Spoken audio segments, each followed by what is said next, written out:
Hey guys, Romie here. Please like, comment, subscribe. This is my review for The Real Housewives of Potomac, Season 2, Episode 9, A Host of Issues. The episode starts off with Ashley. She's at her restaurant, and she's with her chef. Everything is going relatively well. She's looking at the comments, and from the previews, we thought the comments were going to be trash. But no, the comments are good. It's positive feedback. She's really excited about it because she can be like, ha ha, nay, nay, boo boo, to her husband, Michael. Now, Michael comes in. He's like, oh, what's going on? Just reading the comments. He's like, oh, can I see him? I was like, oh, okay. And he acknowledges he wants to go and talk to her privately. He acknowledges the fact that he thought that since she was throwing it together last minute, that it wasn't going to go well. He's sorry for doubting her. And she accepted the apology. But here's the situation. Like I said, Ashley just realized, I don't know why but just realized that her relationship with her husband is one where he originally controlled most, if not all, the cards, and she was just essentially there. She was fun. She was easy breezy, so he said, okay, this is cool. Now that she's trying to do something for herself, she's getting some notoriety and whatnot, that's causing him to look at her like, that's fine, but I still want you to be the same exact person that you originally were, that you were when we started this relationship. And clearly that's not going to happen. That's not going to happen. And because it's not going to happen, now she's like, oh, I don't know what to do. I don't know what to do. I know what to do. Move on from this and on to the main mess, which is we see Giselle. She's meeting up with Karen as well as Monique and Charisse. Why? Because they need to get to the bottom of this issue. So it starts, Monique says it from her perspective, how it started where she came into the group and we had Giselle go and say something about her and her having multiple homes, or the fact that she's boasting about how many homes she has, even though Giselle did ask her, oh, so do you have a home type of thing. Fine. She felt a certain way regarding that. She felt a certain way regarding the next event, then the next event, then the Karen event, wherein she was just asking for Giselle's number. And it was a question. It was a question. But Giselle was like, oh, well, I don't know who you think you are and all that, but how are you going to go and just tell me to put my number in your phone? Who does that? I'm thinking, she asked, it was a question. Yes or no? Do you want to talk? And the only reason why she wanted to do that was Giselle did say, I heard from the grapevine, i.e. Karen, that you said that I was a trick. I don't even know what that is. I said, Giselle, you don't know. Actually, maybe you don't. So Monique said, well, I don't like to curse. So instead, I use words, to supplement the curses. So I said trick. Now, she said trick in the sense of she's acting like a brat, like a kid. And Giselle said, oh, okay. I'm thinking, I thought trick meant something else. But we'll give it to Monique. We'll say that that's what her version means. Fine. Moving on from that. But Giselle saying, oh, well, that just proves how ghetto and how hood she is. Only someone like her would know that type of meaning to that word. Like, what is that anyway? So I said, Giselle, I don't know why someone told you it was a great idea to get on camera in the confessional in the way that you do and say these things. Why do you think that that's relatable to anyone? For you to go and say something like that to this woman who's coming off a lot more relatable than you are. But that's the issue. You don't really care if you come off relatable. You just want to be overall liked. You're not screaming for people to like you, but you don't want people to not like you, because why not? You're not trying to be the villain. Because I thought it was interesting during the Breakfast Club, her interview with the Breakfast Club with Charlamagne, Angela Yee, and DJ Envy, she said out of her mouth that she doesn't feel like she's being misrepresented on the show, that's pretty much her. It's like, yeah, that's accurate. I said, one, I appreciate the fact that you said, yes, that is me, so claps for you for that. But two, said, that's not a good thing, though, because on the show, when you're dealing with these other ladies, when they're friends and you just being the other side of you, cool. But when you're doing this nitpicking thing and bringing up the whole classism, that's not cool. I don't know why you think that brings you brownie points when it doesn't. And it was just this back and forth banter. Then Sharice was saying, you know what? I just need you to stop because I need you to, right here, right now. You are my friends. And that's what you're here for. That's it. I just need you to get along. I said, okay, that's valid in general, but that's not valid here because they have their own real issues. Yes, both of them are your friends. You want them to get along, but they have to actually talk about why they're mad at each other or why they have issues with each other or else it's not going to be resolved. And that's what Karen said. Karen said, that's great. It really is. But why are you saying that now? This isn't about you. It's not. It's not. Sorry. It's not. And now we see Chris, of course, that's Monique's husband. We're at Monique's house, and she wants to throw a party. She's doing that at the lake house, I believe. And it's for her soon-to-be one-year-old daughter. They're training, getting ready. Monique's going over everything. Talking about how, yeah, so with the budget, and Chris said, oh yeah, 20,000. Well, it's gonna look more so like 25 plus 5. He said, we just, I'm sure he's saying, we just got this new house and you're trying to, and I'm thinking, for a 1-year-old birthday party, until I remembered, if you have the money, which apparently they do, then what's the problem? What's the problem? I don't see the issue because you know it's not for the child. You know, it is for the reason why it's happening is because of the child. But it's still bringing together people that she wants there. So it is still for the parents. That's how these birthday parties, especially when the kids are a lot younger and they're big ones, that's what it's all about, bringing the family together, all that. And there's nothing wrong with that. But he had that look of, if these cameras weren't here, I would take out this book and show you that this is how our budget is. This is why we stay rich. What you doing? You were a part of this. Why are you going and changing the script? Because the camera's here. But she also made very clear that everyone's invited except for Giselle. And I was like, okay, the girl you have a problem with. Okay, cool. Karen, congratulations to her. Her house is sold, and for the amount that she wants. But the issue for me is how much did it sell for? Because we know that it had to go down initially, which is nothing wrong with that. That happens on the market. There's a lot more houses to be sold than buyers at this time, qualified buyers. So people are going to be more picky. They may come back to a house after it goes down $20, $30, $50,000, $60, $100, you name it. But she said all cash, and they said, okay, we're going. Now, did she say something about China? Who's China? Who is China? Someone from China or what? But Karen, her other debacle is she doesn't have a place to stay. She doesn't know what she's gonna do because it's like, we don't have time to go and actually buy a new house. We're gonna have to rent. These are our problems. I said, wow, I really don't care about most of this episode so far. I really don't. Then we get to Robin. She goes into therapy with this therapist that's actually good, that's effective. Miss Johnson, as I'm going to call her, because I believe that was her last name. So Miss Johnson had this whole mindset of, okay, what's your problem? Well, this is stuff. No, what's going on in your relationship? Well, still living with ex. Okay, so why are you not either with him or going along with the new relationship? Well, because she said, no. Here's how this works. I'm going to make this very clear for you. You have two options. Why are you still with him? But do you really want to be with him? No, not really. So you're open to moving on? That's the thing. I think I am. So then go. Break the chains off and go.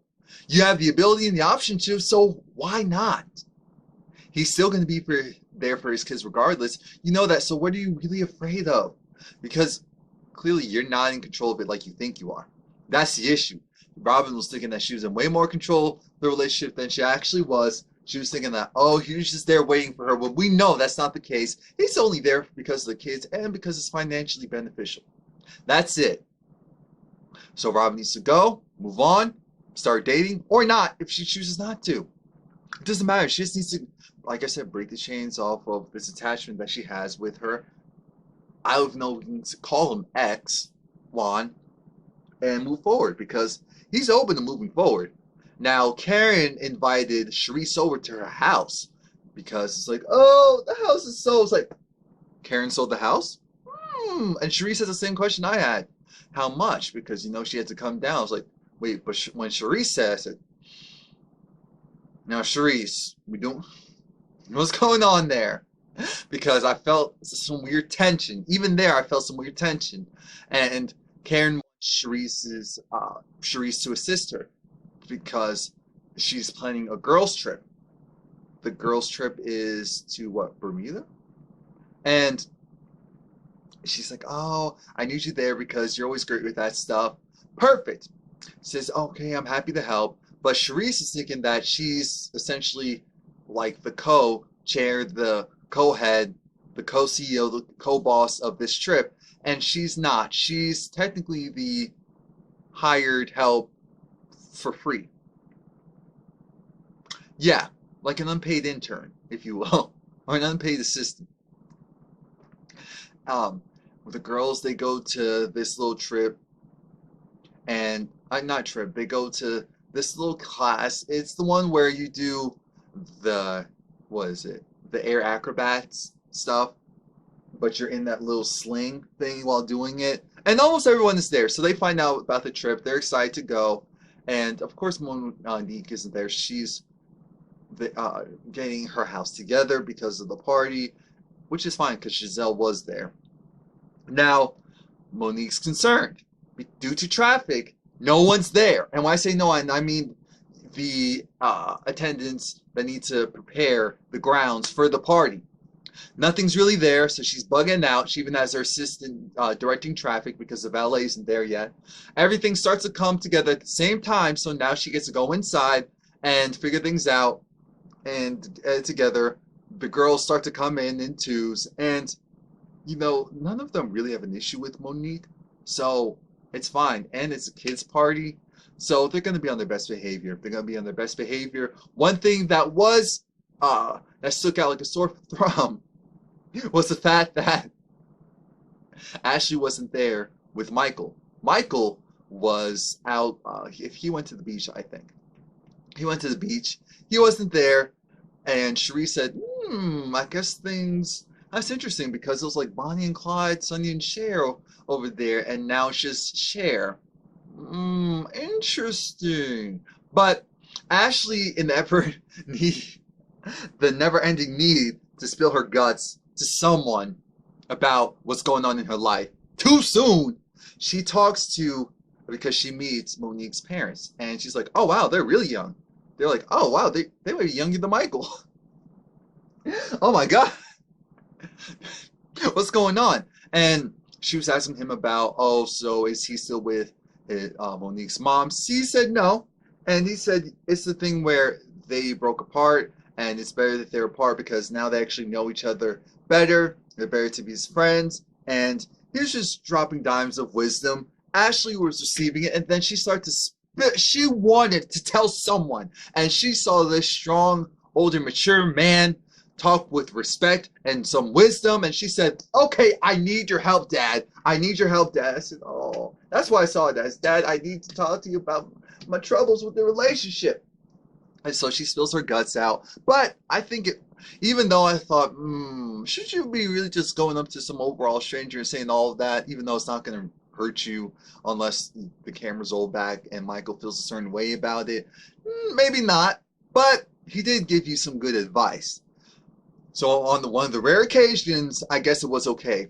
As I said, Monique was also there doing this big party because she wanted to recommit her daughter to God, which we know she's been doing a lot of things to get herself closer to God as well, of course, with her husband. And it made sense. It made sense with that. The party was great. They had animals. So we had Animal Farm on one side, had a whole... carnival going on the other side, had some drinks and libations for the adults. It was nice. Like I said, Robin had her sons there. Of course, Juan wasn't there, and she felt a certain way. Actually, I think she was like, oh, well, it's not really that much of a surprise. And I said, that much? It's not a surprise at all. So it doesn't really matter. It's fine. I said, okay, Robin, say what you say, do what you do, as long as it doesn't affect you. We got this weird skirmish between Karen because Karen showed up a little bit later, and it was Karen versus Charisse. And at first I said, wait a minute, is this real? And then Karen says like, oh, no, it's not real. Because it's the issue of Karen wants to make it very clear that Charisse is only there to help her put together the trip. But she's not a true planner, event coordinator for the trip. And I thought that was interesting because I'm thinking, but you sure you just don't want to loosen up the reins and allow her to get that EP credit? Are you sure? Because I don't think it'll be a bad thing. I really don't think it'll be a bad thing. And so she felt a certain way. I said, oh, okay, this is all kind of petty, but I guess it got a little awkward because Karen was carrying on. Karen was carrying on almost as if she was like, oh, hey, oh, yeah, so yeah, do what you do. Yes, you do. Well, don't you? You plan events. Why don't you? It's like, yeah, I plan them. Yeah, and of course you do. And that's why I would have you. I said, are you trying to start something where there's nothing really? Is that what we're trying to do here at this point? Because it just feels off. Something about the show feels off. Well, anyway, the pastor was there. The pastor did the ceremony. Everyone's happy. Monique said she was happy that she had her new Potomac friends there. I said, friends, acquaintances aside from Charisse and maybe Ashley, even though Giselle's saying that, oh, Ashley doesn't really like Monique. I said, are you sure? Are you sure? Because I don't think anyone really has an issue with Monique. Robin went to this eyelash appointment with Giselle because Giselle's getting her eyelashes redone. And Robin was giving her the 401 regarding the party and that there was a party since Giselle wasn't invited. And I thought it was interesting that this didn't occur. I mean, this only happened now. I thought, something about this seems off. You're friends with Giselle, and you're saying you didn't bring the party up to her, even though you were invited in advance. But Giselle's just like, oh, okay. Oh, really? Oh, okay, whatever. She was like, I wouldn't have gone anyway, even if she invited me. I said, perfect. So then we're all on the same page. And he said, yeah, well, she was doing her usual talking and da. But aside from that, everything was cool. And it was actually really nice. I think your girls will have liked it. Her boys really enjoyed it. And Giselle got quiet because I said, you know what? I'm sure for a moment she was thinking, you know what? It's really petty and dumb that we're even having this fight because, yeah, we're supposed to be going to, what is it? Bermuda all together. And I'm able to be cordial even with her, which to me means I don't have a real issue with her. It's just some petty, silly stuff. Now, again, Charisse comes back to Karen's house, and it's essentially part two of what didn't happen or what I thought would have happened at the party. Charisse wanted to make it clear, so what's my role here? Like, what's going on? I thought things were a little bit different between us. And did anyone notice that the camera looked a little in and out, fuzzy? And I said, wait a minute. Is something wrong with it? This is kind of looking like 2009, 2011 type of camera work. Like, what's going on? This isn't looking like it's in HD. What's happening here? But it irked me that this whole disagreement even happened between Karen and Charisse because it didn't feel real. It felt like there wasn't an issue. It felt like they were just nitpicking at something very minor. It felt like maybe there is something else that happened that I'm just not thinking of that has both of them feeling a certain way about each other, and it's just coming out now in a very petty way and for a petty cause. I don't know. There was no need to go word for word because it just seemed dumb. But it was funny when Karen said, you know what? Charisse needs to get over her whole, what was it? Her dry self, her dry life. I said, oh, okay, all right. We end this off with the one and only Ashley. She's there with Michael. They went to this pottery class. They went there because they needed to go and reconnect. I think it was more so Michael's idea. Ashley said, I'm down for it. It's okay. Let's go for it. Ugh. Very relieved to be here. And Michael, he apologized and he acknowledged the fact that, with the stress of the business and us not being on the same page for a while, it kind of threw me for a loop and I apologize. Ashley said, I can understand because there's been a lot going on. The thing is, they're not going to have a child right now, and Ashley's actually happy that she didn't get pregnant. It's because if she did, then that would mean that she would have been a mom. She wouldn't have had at least some type of business opportunity going, and she couldn't just leave if she wanted to. I said, wow, Ashley's real. A lot of people thought Ashley was a gold digger, and I never thought so. And this, to me, really confirmed it, because I'm sure Michael has a great prenup. So if they get divorced, she's probably not getting much of anything. And she seems okay with that. So I said, okay, shout out to Ashley. But Ashley, even in the confessionals, is just kind of talking as if they're still going through something right now, or maybe she's just really open to talking about it. I don't know. Let me know what you think.